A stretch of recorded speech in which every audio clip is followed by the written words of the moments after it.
Bismillahirrahmanirrahim. Assalamualaikum warahmatullahi wabarakatuh. Asyhadu an la ilaha illallah, asyhadu anna Muhammad Rasulullah. Allahumma sholli ala sayyidina Muhammad wa ala ali sayyidina Muhammad kama sholaita ala sayyidina Ibrahim wa ala ali sayyidina Ibrahim bil alamina innaka Hamidum Majid.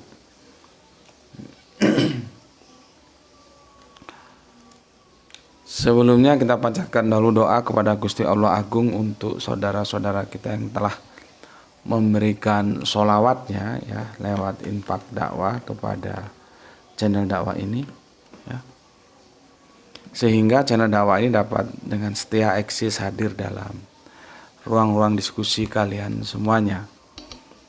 Tentu dengan sebuah harapan, insya Allah sholawat itu akan menjadi catatan langit amal soleh bagi mereka dan keluarganya kelak, dan insya Allah akan terbalaskan dengan balasan yang lebih baik lagi. Selanjutnya untuk seluruh PWR terkasihku ya, dimanapun kalian berada, aku ucapkan terima kasih atas apresiasinya di mancanegara, di dalam negeri ya. Semoga selalu always dan tidak pernah never.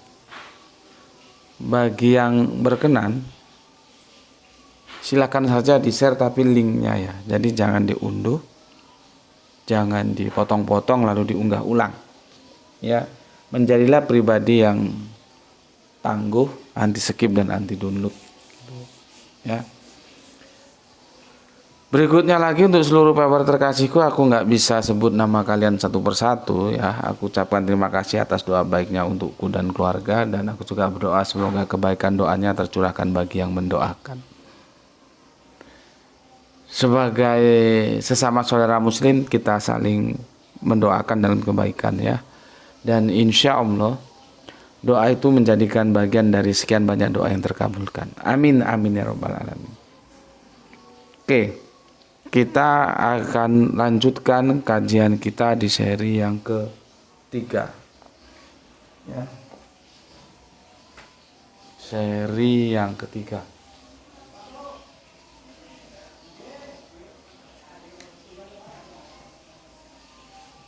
Tajuknya, jangan kau seret Paulus dalam kesirikanmu. Fokusnya pada surat kiriman Paulus untuk jemaat Roma, yaitu Roma 9 ayat 5. Kita sekarang masuk dalam seri yang ketiga ya. Aku ulangi ya, aku review sejenak. Syirik itu artinya mencampur ya. Orang yang tukang mencampur itu namanya musyrik ya. Yang dicampur itu apa? Theos ya. YHWH dalam perspektif Ibraniun atau alif lam lam ha dalam perspektif Arabiun, itu sosok satu pribadi yang semua harus tunduk kepadanya, yang dia tidak mau dicampur. Sudah aku jelaskan, aku adalah Allah yang pencemburu ya. Jangan ada Allah lain di hadapanku. Ya. Masalahnya, seiring berjalanan waktu terjadi pemisahan yang diametral, yang tidak bisa lagi dirukunkan antara Yahudi dan Kristen. Bukan Nasrani ya, Kristen, yang terkait dengan konsep theos ya. Setelah kita analisa, apa sih yang memisahkan antara Yahudi dan Kristen sehingga terpisah begitu jauh? Ternyata adalah sebuah dogma yang bernama Tritunggal ya. Sini ya, Tritunggal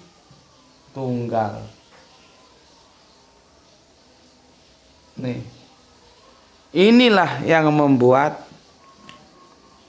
Kristen itu terpisah dengan Yahudi karena tercerabut dari akar keyahudiannya. Ini. Ya, tercerabut, terpisah. Ya. Kalau ditanya, apakah Alkitab itu berubah konsep tentang teosnya? Aku jawab tidak. Alkitab itu tidak pernah berubah. Makanya aku sangat setuju seperti apa yang dikatakan oleh saudara kita Kang Mas Irfan Al-Akbar. Dalam kekristenan itu terjadi diametral, ya, yang nggak ketemu antara yang diimani dan apa yang tertulis di dalam kitabnya, nggak ketemu, ya, nggak ketemu. Kalau kita lihat dalam kitabnya, ya, di mana ini, ya, sini nama tuh, ini ya, PB, ini PL perjanjian sorry. Inilah apa yang ditulis dan apa yang diucapkan salah. Ya.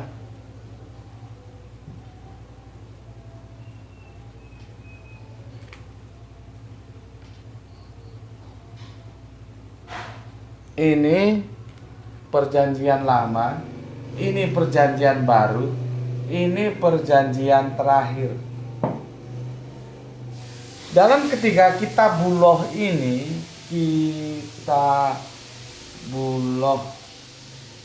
ya, perjanjian lama, Musa, perjanjian baru, Kanjeng Nabi Isa atau Yesus, perjanjian terakhir, Kanjeng Nabi Muhammad. Yang namanya konsep teos itu tidak bergeser satu jengkal pun. Itu yang kadang-kadang aku jadi terkesima kalau baca Alkitab itu. Ya mungkin ini bisa salah juga apa yang aku kirakan. Allah bilang, lu terserah, lu rusak semua terserah. Tapi yang satu ini jangan sampai lu rusak. Eksistensi keberadaanku, yaitu ehad. Jadi di kitab PL, PB dan PT itu konsep teos yang tauhid atau Allah yang ehad, yang tidak terbagi, itu tetap terjaga. Maka dari itulah Kang Irfan Al-Akbar mengatakan dalam kekristenan itu terjadi diametral antara yang diimani dan yang tertulis dalam kitab. Jadi Allah yang tunggal itu terabadikan dalam Torah, terabadikan dalam Injil, terabadikan dalam Al-Quran. Kita kemarin sudah singgung betapa dahsyatnya Markus 12:29 yang itu dinukil oleh Yesus ketika dia diuji oleh orang-orang Yahudi tentang hukum apa yang utama itu. Ya. Di mana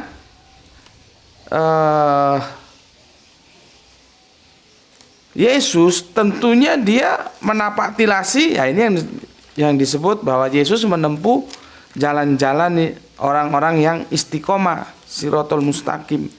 Ya, dia menapaktilasi dari pendahulunya. Siapa dia? Yaitu Kanjeng Nabi Musa. Ya.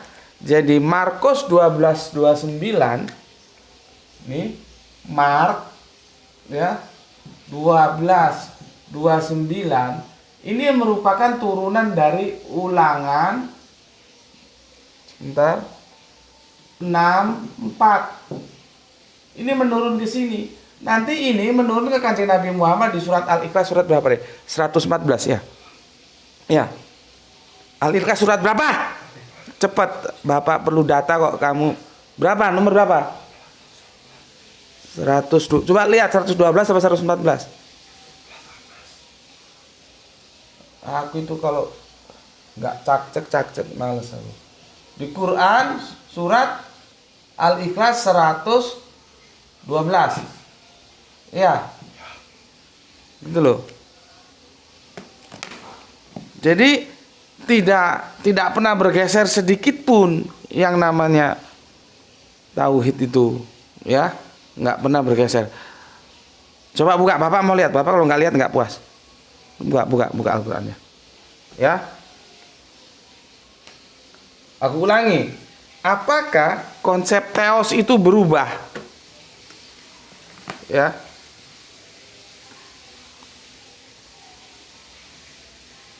Ya, 112. Nah. Ya, apakah konsep teos itu berubah? Tidak. Tidak berubah.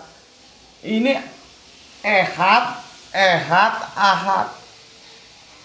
Ini PL perjanjian lama via Kanjeng Nabi Musa, ini PB perjanjian baru lewat Kanjeng Nabi Isa atau Yesus, ini PT perjanjian terakhir lewat Kanjeng Nabi Muhammad. Ini yang aku bilang, aku sempat terkesima kalau habis baca Alkitab itu ya. Dan aku menarik sebuah summary yang itu hipotatif, mungkin juga salah. Jadi begini, Allah biarkan, kalau sudah diomongin nggak bisa, dilarang nggak terlarang, dicegah tak tercegah, sudah sak karepmu, sak maumu manusia. Kamu rusak sudah sak maumu ajaranku. Tapi satu ini tentang Allah yang ehad, jangan main-main. Aku kadang-kadang berpikir begitu, makanya takjub aku ketika baca PL, PB, PT, itu semua Allah itu ehad. Jadi dinullah yang berakar pada Abrahamic faith itu tidak ada konsep Allah Tritunggal.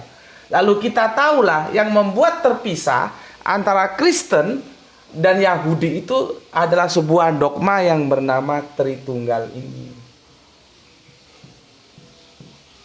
Gitu loh. Ini bukan produk dari Gusti Allah Agung. Nabi semua tidak pernah mengajarkan Allah Tritunggal. Inilah yang membuat kekristenan tercerabut dari akar Yahudinya.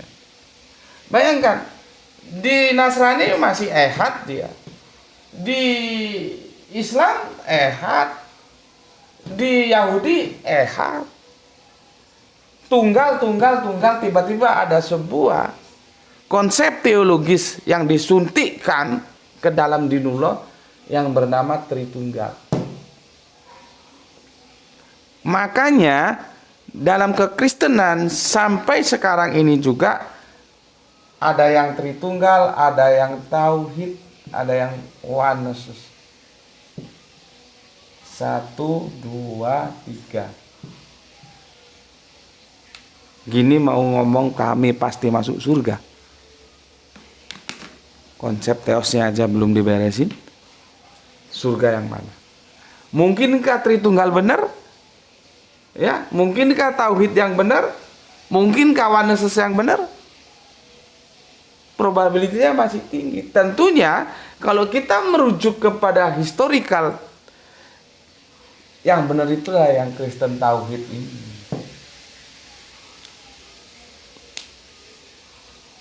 Ya. Paham? Oke. Sekarang Tritunggalnya kita lanjutkan. Ya. Kamu harus lihat papan tulis ya, supaya aku jelaskan itu kamu paham kemana larinya. Karena kalau kamu nggak perhatikan, kamu bingung. Oke. Aku sudah bilang jangan ada Allah lain. Jadi cuman ini dan ini. Itulah yang disebut tauhid, tidak bercampur. Maka dalam Tritunggal itu Bapa bercampurlah dengan yang namanya Putra dan Roh Kudus.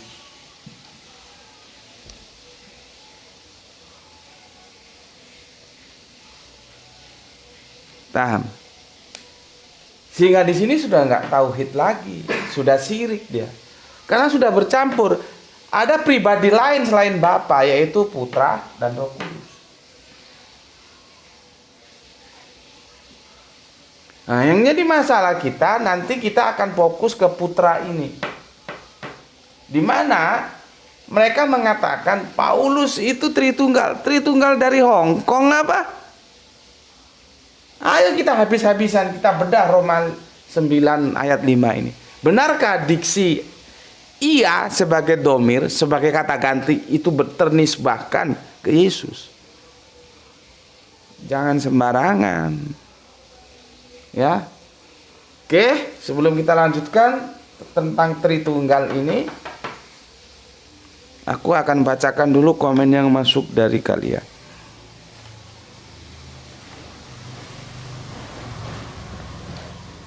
Ya. Jadi kalau dijelaskan itu ngerti gitu loh. Masalah nanti diterima atau ditolak itu urusanmu. Karena iman itu nggak bisa diintervensi. Tapi secara akademis kan tahu, oh ini salah, ini benar. Ini telah menyimpang nih dari ajaran Allah. Oh ini ajarannya manusia ini yang disuntikkan. Itu tahu gitu loh. Masalah kamu mau tetap mengimani yang keliru itu ya itu urusanmu, nanti juga tanggung jawabnya sendiri-sendiri kok. Ya. Oke, aku mau baca komen yang masuk. Pertama dari Kang Nurkolis. Alhamdulillah Brebes hadir ngaji. Salam sehat selalu dan salam Islam rasional guru. Oke, terima kasih. Dilanjutkan soleha kita Gispati, alhamdulillah hadir Tuan Guru. Insya Allah kami yang ada di grup Isra Islam rasional tidak menyeret Paulus ke dalam kesirikan, karena Paulus bertauhid. Salam Isra dari Palu. Oke, terima kasih, matur thank you ya. Salam Isra juga untuk saudaraku semuanya, saudara muslimku yang ada di Palu. Waktu aku di Makassar itu ada kuliner namanya palu basah. Palu basah, ingat aku. Cuman aku tidak suka. Aku yang suka itu coto Makassarnya. Kalau dilihat dari bahannya sih sepertinya sama ya. Daging ya. Oke, kita lanjutkan. Belum, masih lama bukanya, jangan ngomong kuliner aja. Kang Sahran Gipari baru menyimak malam tenang dan hening dengan cuaca yang sejuk. Mantap. Salam Isra juga untuk Kang Sahran Gipari ya, ada di Bandung Utara bagian barat. Atur nuhun Kang. Kita lanjutkan Kang Samsul Yatim, gelar tikal sambil menikmati suasana religius Pulau Seribu Masjid. Pulau Seribu Masjid. Di mana itu? Lotim, Lombok Timur.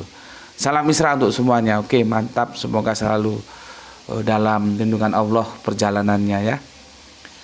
Ini bahasa sastra. Pulau Seribu Masjid. Nah, itu bukan kuantitatif, berarti ada 1000 jumlah masjidnya di Lombok. Enggak begitu.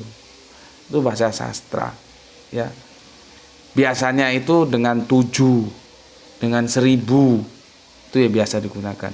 Hartanya nggak habis dimakan 7 turunan. Bukan berarti turunan ke-8 terus kelaparan nggak bisa makan. Karena hartanya selesai di turunan yang ke-7, itu kan bodoh kalau begitu. Nggak begitu. Itu artinya hartanya banyak. Nyuwun sewu kalau orang Jawa ya. Bukan berarti minta maaf 1000 kali. Ya, itu penghormatan. Nah, ini kalau bukan otak-otak encer nggak ngerti. Nanti ada plural, ada majestic, nggak ngerti dia.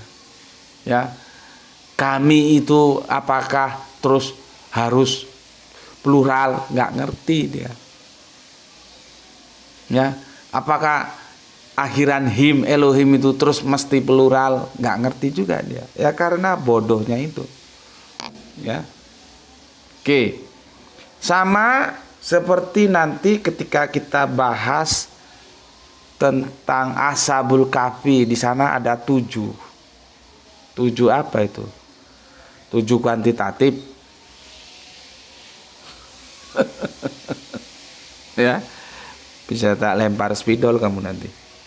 Ya. Oke, kita lanjutkan Kang Mas atau Samwahyudi Junaidi. Assalamualaikum Gus. Waalaikumsalam. Yohanes 17:3 mirip dua kalimat syahadat, asyhadu alla ilaha illallah, asyhadu anna muhammadar rasulullah. Iya memang. Itu syahadatnya. Syahadat, kesaksian ya. Yang disampaikan oleh Yesus lewat Injil karangannya Yohanes. Ya, Yohanes 17 ayat 3. Inilah hidup yang kekal itu, yang mengenal Engkau satu-satunya Allah yang benar, dan Yesus Kristus yang telah Engkau utus. Kuantitasnya dijelaskan, satu-satunya. Kalau satu-satunya masih ngadakan yang lain terus itu ngaku tidak menyimpang teologinya ya. Ya mbok ya belajar dulu Mas. Ya. Belajar dengan kejujuran hati. Jangan sampai melukai hati YHWH. Bisa remuk kamu nanti. Kata-kataku ini seperti pil pahit tapi dia menyehatkan. Ya. Kalau kamu mati, sudah mati baru ingat kata-kataku ya percuma. Mumpung hidup, perbaiki teologimu. Bahwa semua Abrahamic faith itu tunggal dalam konsep teosnya. Tidak ada tritunggal. Oke, terima kasih Kang Wahyu Junaid. Berikut Abah Komarudin. Assalamualaikum, waalaikumsalam, alhamdulillah Bandung nyimak. Gus, setelah sholat isya, semoga Gusti Yang Maha Agung memberikan rezeki yang barokah dan kesehatan yang prima, tetap semangat terus dalam dakwah mendukung Kanjeng Nabi Muhammad. Salam Isra. Terima kasih untuk Bapak kita ya, Abah Komarudin, Abah kita yang ada di Bandung. Atur nuhun, Pak. Atur nuhun sadayana. Salam Isra untuk semua saudara muslimku yang ada di Bandung. Kita lanjutkan Kang Mas Juanto Anto. Assalamualaikum, waalaikumsalam. Cirebon hadir Gus, salam Isra, mantap. Salam Isra juga ya untuk semua saudaraku yang dari Cirebon. Kita lanjutkan Kang Abdul Muluk. Assalamualaikum, waalaikumsalam. Deli Serdang izin nyimak kajiannya Gus, terima kasih. Oke, silahkan Kang Mas, semoga bermanfaat. Kemudian Soleha kita Roro Jograng Demak hadir Gus, mantap. Monggo skeca akan.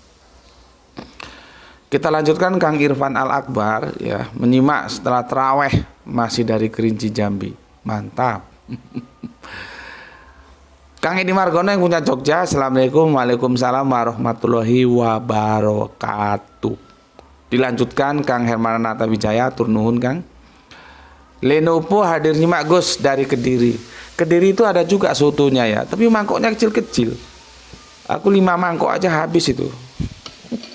Kalau di daerah Ngadului sana ada orang jual soto ya. Soto Kediri mangkoknya kecil-kecil.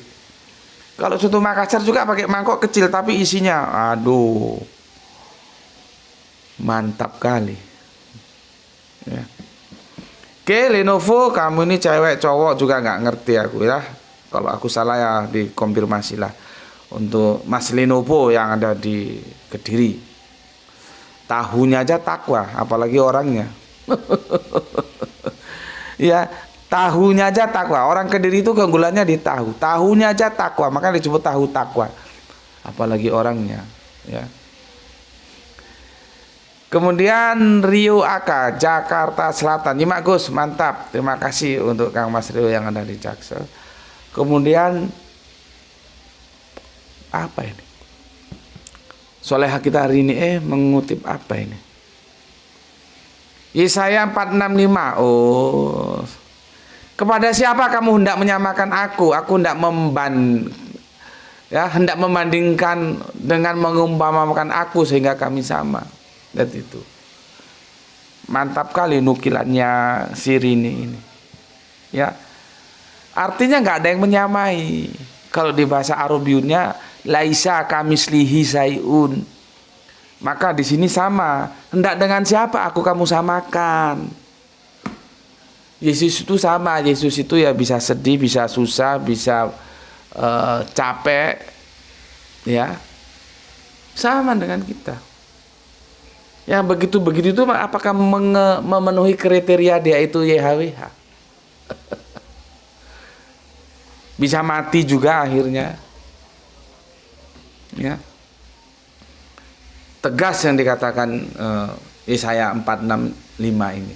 Kepada siapa hendak menyamakan aku? Ya. Hendak membandingkan. Hendak mengumpamakan aku sehingga kami sama. Nehi, enggak ada yang sama. Kita lanjutkan Kang Ahri Muksinin ya. Tuban siapa terus ke, terima kasih. Freedom, maaf ralat judulnya jangan jauh. Seret dalam video. Terima kasih atas konfirmasinya. Ini kameramen kita ini tidak tahu, sudah sekali-sekali diingatkan jangan buru-buru ya. Terima kasih untuk Freedom ya, sudah dikonfirmasi, terima kasih. Kang Mubas Surot, Assalamualaikum Gus. Waalaikumsalam. Aku share videonya Gus ke kafir, kok malah nggak dihiraukan Gus? Ya kalau dihiraukan bubar. Itu caranya mereka menjaga akidah mereka supaya tidak terkontaminasi.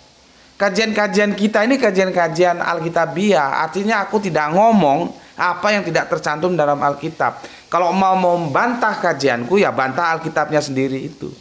Nah kalau ini kamu kasih terus dia baca, ini kau kasih terus dia lihat, bisa bubar akidahnya. Salah satu untuk melindungi akidahnya mereka tidak hiraukan. Itu lagu lama seperti itu. Tapi kalau berpikir akademis seperti gue nih, gue kan mencintai kebenaran, nggak begitu. Silahkan dibaca, silahkan dilihat, silahkan didengar. Makanya aku suruh kalian jangan di sini aja ngaji, di tempat lain silahkan. Karena aku nggak mau mengunci kerangka berpikirmu seperti kata dalam tempurung. Itu mengunci itu. Ya dia sama juragan-juragannya sudah diingetin. Ya. Kalau dia buka dan dia pelajari, dia renungkan ketika malam semua pada tidur. Oh iya ya, Alkitab itu mengatakan Allah itu Esa, tunggal. Dan Yesus itu bukan Allah. Ya bubar dogma dia. Maka salah satu cara supaya tidak terkontaminasi, mereka tidak hiraukan. Semakin tidak dihiraukan itulah kita tahu adanya rasa kekhawatiran. Gitu loh. Ya, itu lagu lama gitu. Jadi nggak usah kaget. Tugasmu itu seperti yang dikatakan Roro Jonggrang, share aja ya. Cuman menyampaikan. Disampaikan tidak mau, tidak masalah. Nanti kamu kalau mati ditanya, sudah hamba sampaikan ya Allah. Ya sudah, nggak ditanyain dong. Mereka kok nggak mau, nggak mungkin. Mau nggak mau bukan urusan kita. Ya.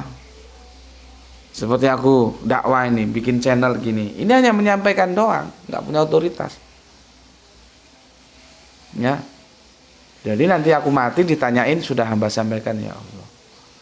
Sudah hamba sampaikan ya Allah bahwa sholat duhur itu tidak pernah hilang di hari apapun. Sudah, tenang aku. Nanti kalau kamu keras kepala, digebuki kepalamu sampai peo, itu resiko kamu. Sudah diingatkan sholat duhur itu tidak bisa ditinggalkan. Dia bukan kelompok dari sholat id. Hilangkan perasaanmu. Turuti Al-Quran, ikut turuti hadis. Ya. Orang-orang dulu begini Gus. Orang dulu itu apa? Nabi dia. Orang dulu itu apa mesti benar? Ya. Biasa sih ketika aku bikin video kajian Kanjeng Nabi Isa tidak turun lagi, itu banyak yang menolak. Tapi akhirnya setelah dia konfirmasi terhadap ustadz-ustadz yang dia anggap berkompeten, yang tampilannya oke, yang secara publik diterima, oh ini ustadz, dan ternyata pendapat dia sama pendapat gue, balik kucing. Makanya kan gue suruh lu ngaji di tempat lain. Ada untungnya ya seperti itu. Akhirnya balik kucing, ada dua dan ngaku. Setelah dia melihat videonya apa itu yang tasawuf itu sama videonya yang selalu pakai peci itu, pakai baju putih itu, ya, oh iya gue saya nonton video itu sama. Akhirnya balik kucing. Nah tentang yang sholat duhur itu tetap ada di hari apapun itu belum ada yang mengatakan. Makanya kalau ada yang seperti tampilannya dilihat, oh kiai atau oh ustadz, oh apalagi ada jenggot-jenggot terus begini, batuknya ireng gitu, ngomong seperti aku, bisa jadi balik kucing. Oh iya Gus berarti benar gitu. Artinya kalian perlu garansi dari pihak lain yang menurut kalian otoritatif.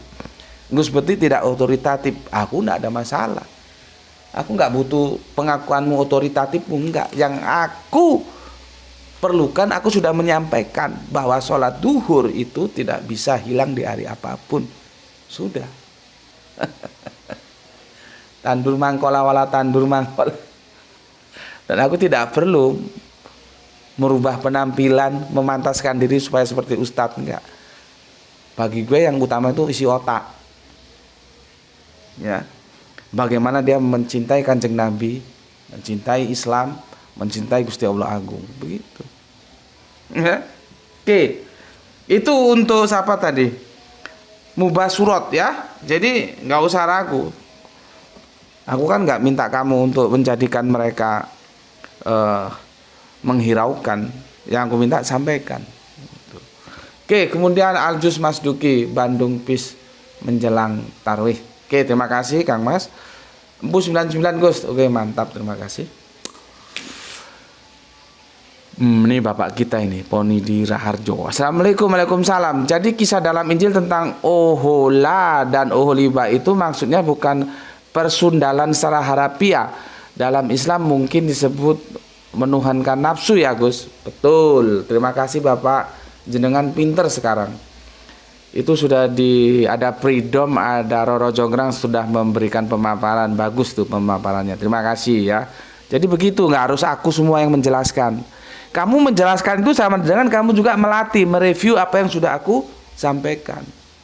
Begitu juga kalau ada kafir-kafir tanya itu, masa harus aku semua? Ya, bantu menjelaskan seperti ini. Nanti kalau salah, aku ingatkan, lu salah gitu loh.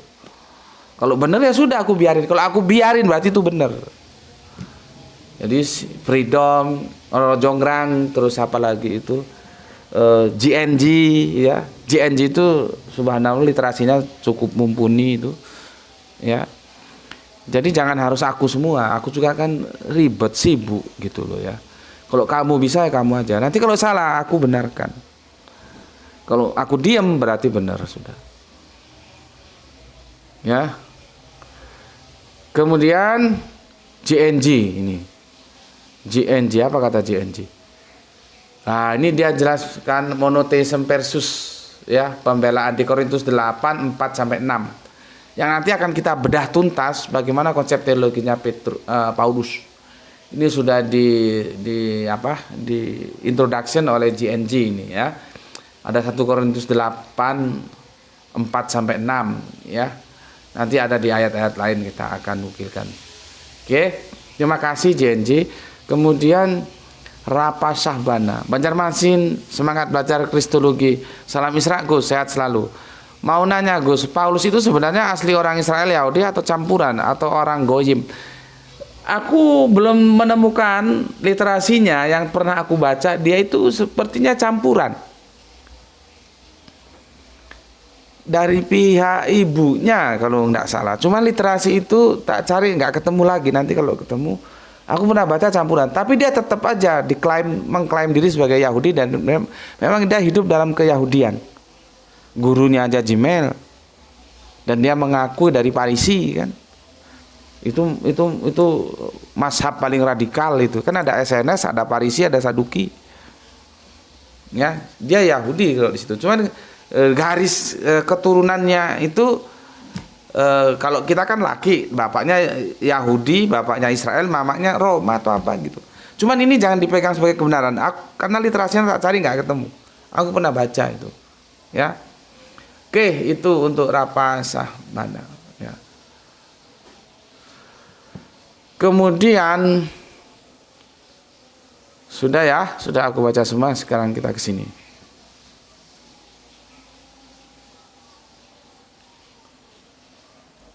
Oke. Ya, perhatikan. Aku menjelaskan tentang Tritunggal. Itu sendiri macam-macam di antara Kristen itu. Tritunggalnya nggak sama. Ya, nggak sama Tritunggalnya. Nanti ada Tritunggal yang perspektif Barat. Nah itu itu sudah. Kamu lihat debatku sama itu ya. Itu dia perspektifnya Barat itu. Nggak berkutik langsung. Karena Barat itu kuantitatif. Makanya dia ngajak Rifan, tapi kita berbicara dalam filosofis. Hayo. Tapi setelah aku tagih ternyata juga nggak terlaksana. Aku nggak mau dong ketika Arimatea mengundang itu resmi dan itu terbuka, kita sewa gedung, sewa kursi, sewa sound system, enggaknya sekitar 15 jutaan lah. Kalau sekarang mungkin 20 jutaan yang kita keluarkan dana. Tiba-tiba di putaran kedua dia ngundang aku cukup pakai virtual. Kak duwe bondo ta. Nggak punya modal ta. Nggak mau aku. Jadi supaya kalian tahu juga, gelar acara itu menghabiskan biaya. Kamu kalau nggak kasih tahu, kamu nonton di video aja cengenges, nggak tahu ada behind screen-nya. Kamu pernah berpikir nggak berapa konsumsi yang dikeluarkan, berapa sewa gedung, berapa sewa kursi, berapa sewa sound system? Itu duit semua. Satu-satunya lembaga dakwah yang bukan pribadi, yang lembaga, ya, melakukan diskusi-diskusi lintas iman itu Arimatea. Kalau sekarang kan sudah menjamur. Ya kita ikut senang sih, artinya tugas Arimatea ada yang bantu. Seperti aku ikut membidani berdirinya AWF, berdirinya YPM At-Tauhid. Aku senang. Bagiku itu sebuah kebahagiaan, bukan terus kita mau monopoli, enggak. Karena aku sudah bilang, kan tujuan kita sama, demi kejayaan Islam. Silahkan bendera organisasimu kamu kerek setinggi mungkin, tapi jangan sampai mengalahkan tingginya bendera La ilaha illallah. Kamu punya organisasi apa? Arimatea. Silahkan benderanya kamu bikin tinggi. Apa? YPM At-Tauhid. Silahkan. Apa? AWF. Silahkan benderanya kerek tinggi-tinggi. Apalagi ada yang granat atau apa namanya itu, lupa aku. Yang di Jakarta itu silahkan, tapi jangan sampai benderamu itu mengalahkan tingginya bendera La ilaha illallah. Kita hitung aja berapa luasan Indonesia. Artinya kita perlu organisasi dakwah lebih banyak lagi kalau dilihat luasan Indonesia. Jadi ketika banyak bertumbuhan organisasi dakwah seperti Arimatea, aku Dr. Suryadi sebagai ketua dan semua teman-teman Arimatea itu ikut senang, bukan merasa tersaingi, nggak ada saing-saingan. Kita saudara, kita kerjasama. Itu, ya. Nah, di situ kita kalau bikin debat itu ya pakai duit, nggak pakai daun. Terus aku mau diundang pakai virtual, bondo apa jenenge kuwi? Pulsa.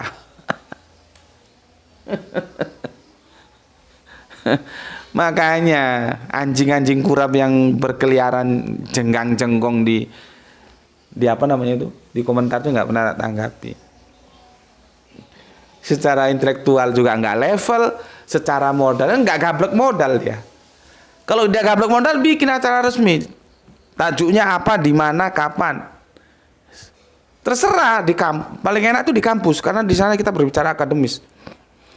Kalau sudah di bingkai akademis itu bebas berbicara. Makanya ini aku bingkai akademis, bebas bicara, orang lain nggak boleh tersinggung. Orang ini sebagai pengetahuan kok.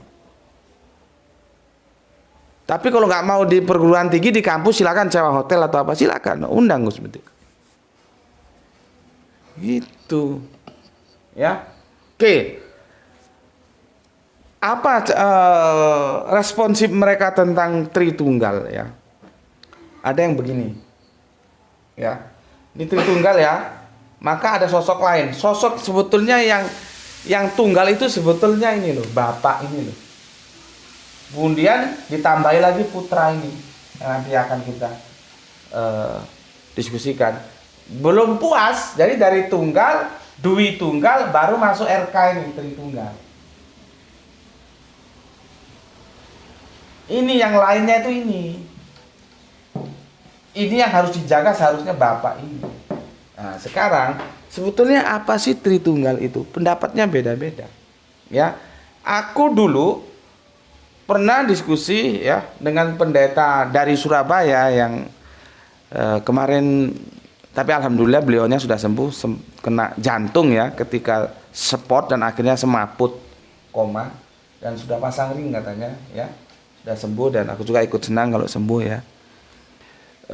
Pendeta BA yang pernah bedah bukuku itu, dia bilang begini kalau menurut si BA itu, Dan aku baru tahu kan ini loh ya. Hati-hati terhadap sesuatu yang orang-orang itu diam tidak tahu padahal dia tahu. Jadi kalau ada yang diam itu jangan kamu anggap dia tidak tahu. Dia tahu cuman nggak ngomong gitu loh. Ya.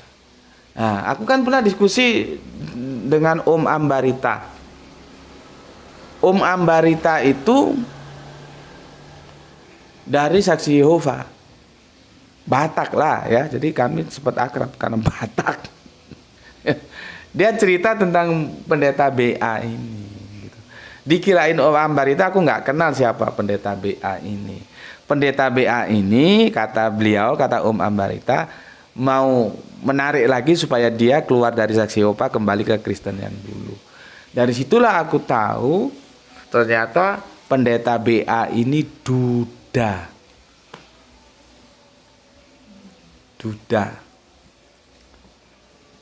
Artinya apa? Dalam sebuah proses rumah tangga itu tidak semuanya berjalan lulus. Terus kalau orang nggak boleh bercerai, hanya boleh dicerai terus bikin aturan karena ini, karena itu, karena perzinahan. Selain itu tidak boleh bercerai. Padahal masalah rumah tangga bukan hanya masalah perzinahan saja. Bukan hanya karena istri selingkuh berzina dengan laki lain. Enggak. Masalah karakter yang nggak ketemu itu pun bisa jadi masalah.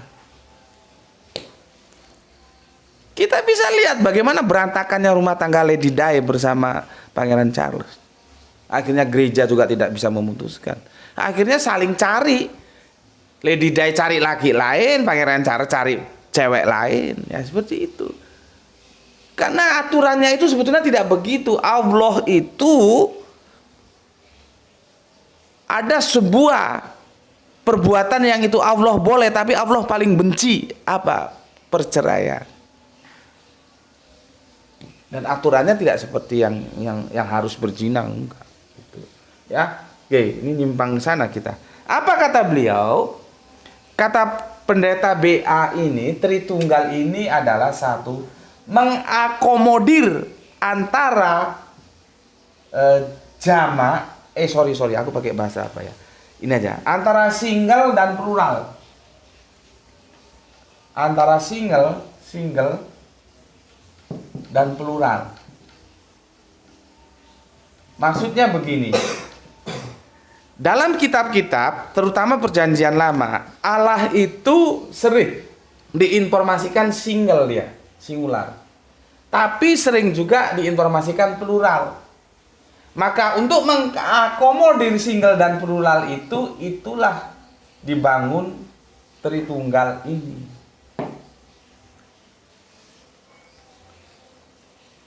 Dianya nggak tahu bahwa kepluralan yang diinformasikan ketika itu dinisbahkan kepada YHWH itu adalah majestic. Seperti Eloh plus im, Elohim. Bukan berarti Elohnya jadi banyak. Eloh yang terhormat, Eloh yang agung gitu loh. Karena akhiran him tidak serta-merta ya berbicara tentang kuantitas.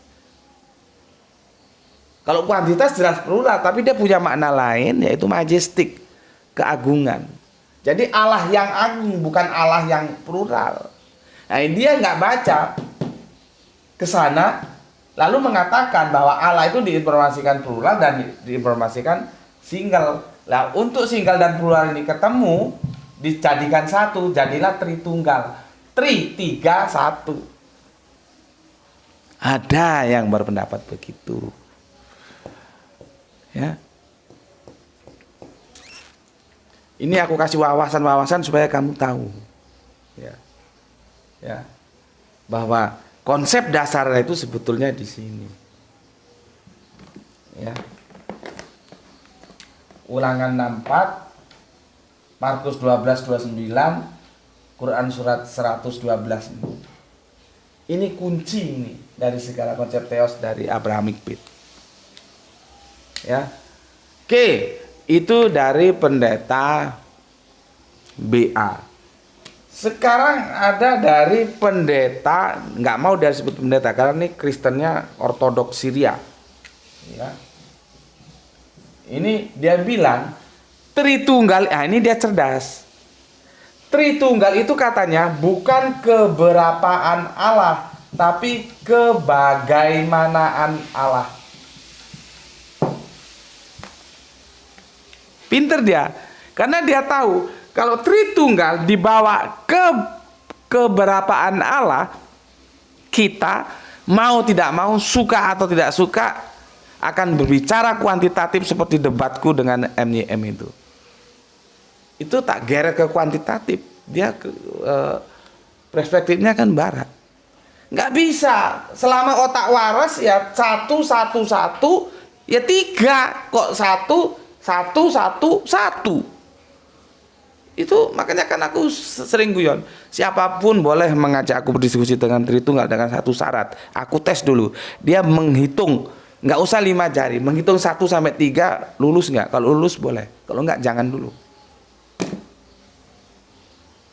Ya, kalau nggak jangan dulu, nanti tak uyel-uyel kamu. Jadi jelas ya, ini belum pendeta-pendeta yang lain, 2 pendetanya ini sudah tidak sama.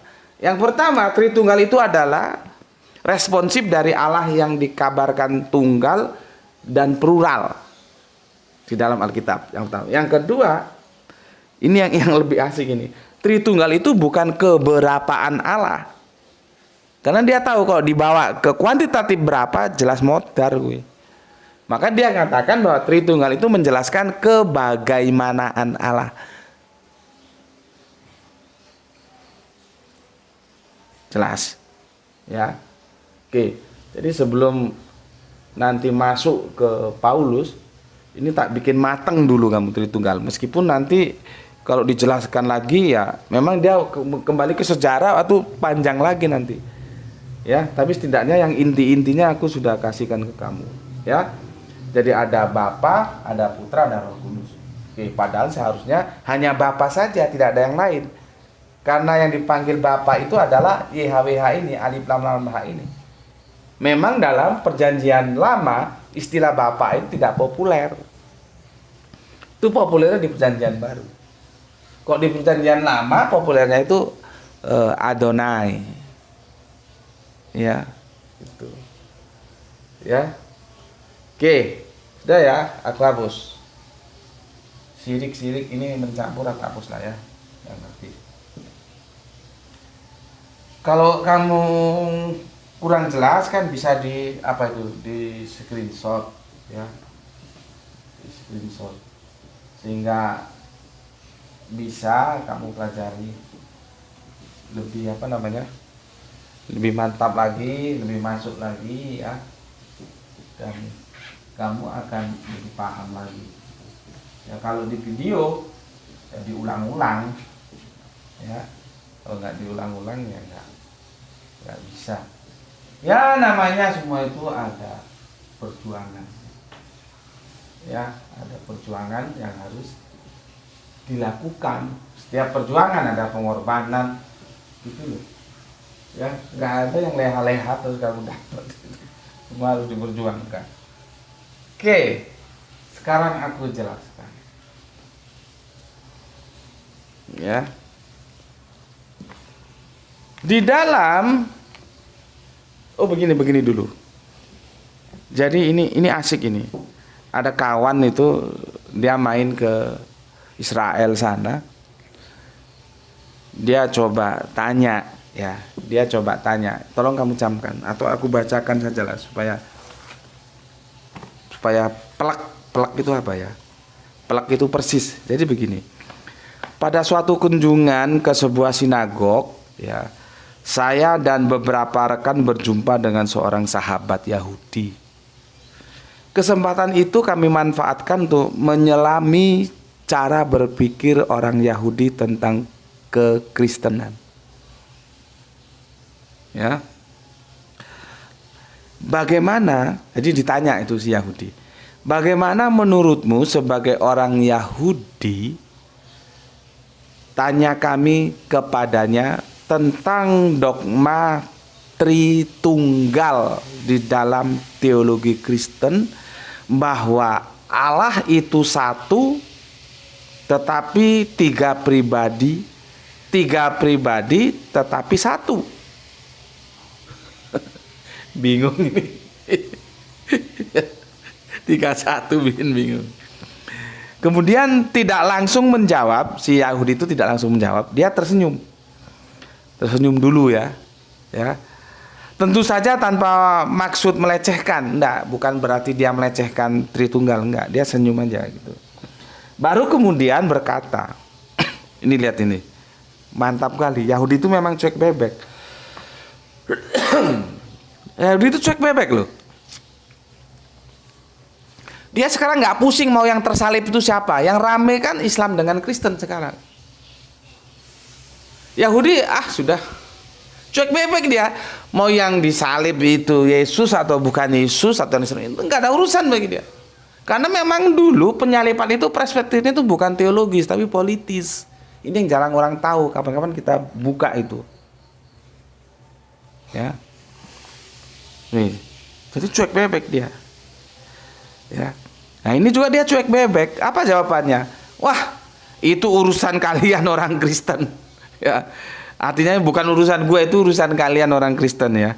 Kalian mau menyembah 3 atau 100, kami tidak mempermasalahkan. Silahkan saja. Ya. Kalau kami satu ya satu.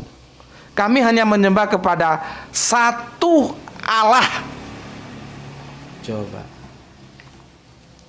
Jelas bagaimana kerangka berpikir orang Yahudi.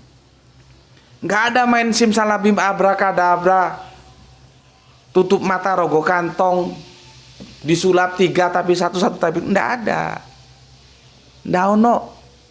Itulah yang aku bilang dalam perenungan, kenapa ya akhirnya Kristen itu terpisah begitu jauh dengan Yahudi? Karena tercabut dari akar keyahudiannya tentang Allah yang ehad.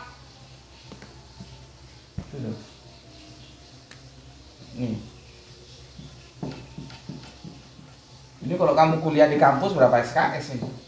Di sini cukup kamu beli pulsa, setel sambil ngopi nanti kalau sudah buka. Kalau kamu kuliah berapa RKS ini?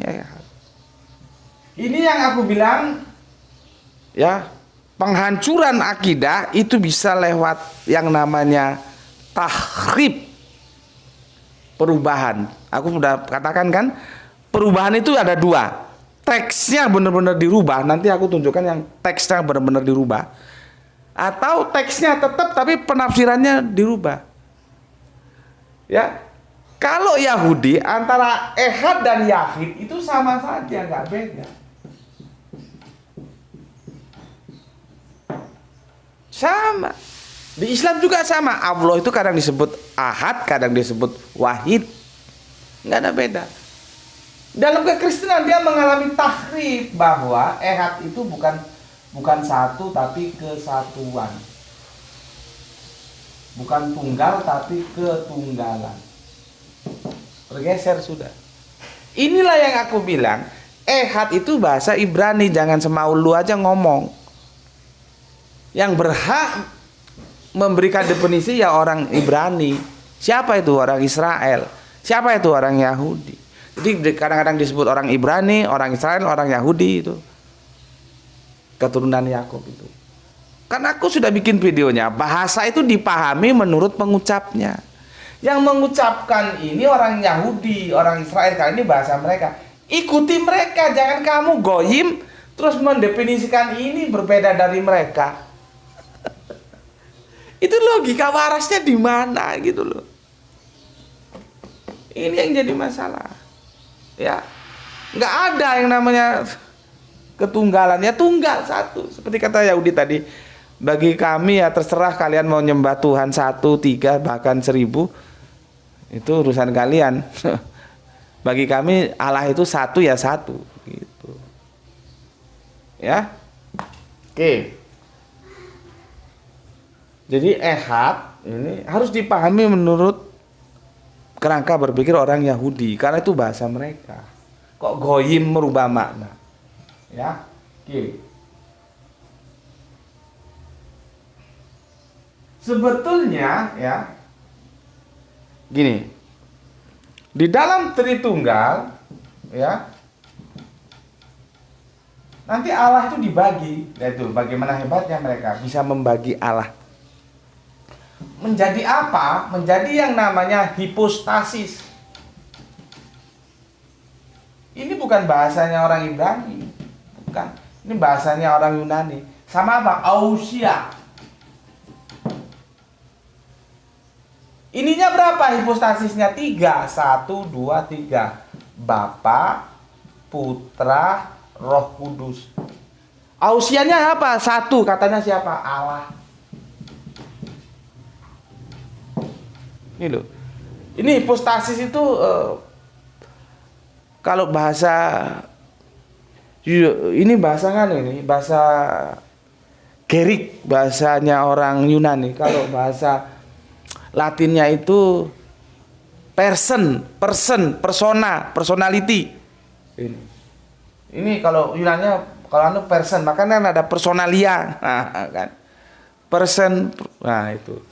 Jadi ini ousia ini hakikat, itulah kira-kira. Ini salah ngomong juga, salah ucap bisa berapa ini? Ya. Apakah ini terus menjadi syariat? Itu hakikat, kan kacau. Seharusnya kalau ini dikatakan hakikat harus syariat, ya. Nah, nanti aku jelaskan tentang ini, tentang ada Bapa, ada Putra, ada Roh Kudus. Tapi mereka tidak mau dikatakan ini Bapa ini siapa? Allah. Karena ke sana dia merujuknya usianya. Putra ini siapa? Allah. Roh Kudus ini siapa? Allah juga. Ditanyain, Allahnya ada berapa? 1. Nah, lu nggak puyeng. Lu kan harusnya telepon cari dokter psikiater. Ini tolong diperiksa ini.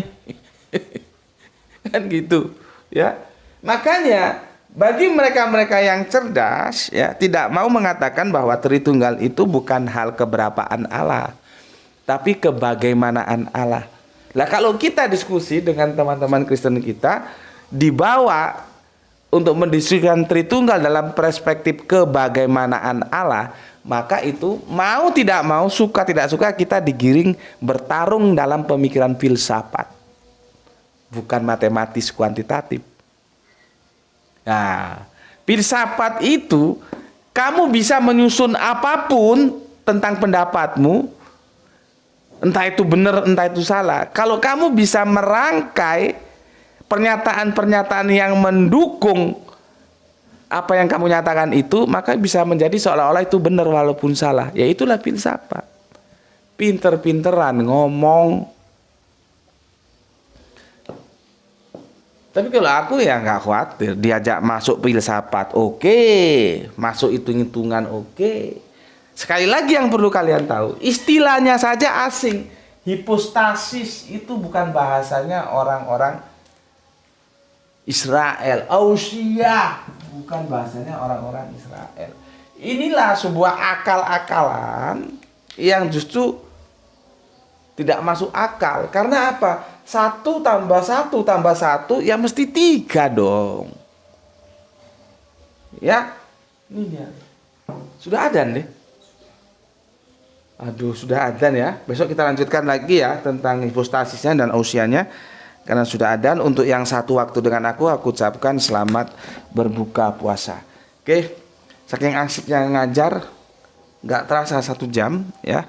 Pesan dari aku, jaga Allah, jaga Kanjeng Nabi, jaga Al-Quran, jaga sholatmu, menjadi bingkai imanmu yang paling dalam, tapi tetap memberi hormat kepada saudara-saudara kita ya, yang memilih jalan lain karena mereka tetap saudara kita. Kalau ada perbedaan harus dibawa ke ranah akademis ya, supaya tidak ada ketersinggungan ya, supaya kita tetap saling hormat ya, karena dalam dunia akademis itu perspektifnya pengetahuan ya. Oke, berikutnya semoga mendapatkan keberuntungan, rezeki yang barokah dan kesehatan yang prima. Salam dari aku, salam penyemangat kita, salam Isra ya. Sekali lagi aku ulangi, yang sewaktu dengan aku selamat berbuka puasa dan semoga puasa kita diterima oleh Gusti Allah Agung ya, menjadi ibadah yang itu menjadi catatan langit kita, menjadi bekal kita ketika nanti kita kembali kepadanya dalam panggilan kesayangan Gusti Allah Agung, hai nafsul mutmainnah hirji'i. Oke, selamat berbuka puasa ya. Bagi yang belum silakan nunggu, bagi yang sudah ya syukurlah ya. Bismillahirrahmanirrahim. Alhamdulillahirabbil alamin.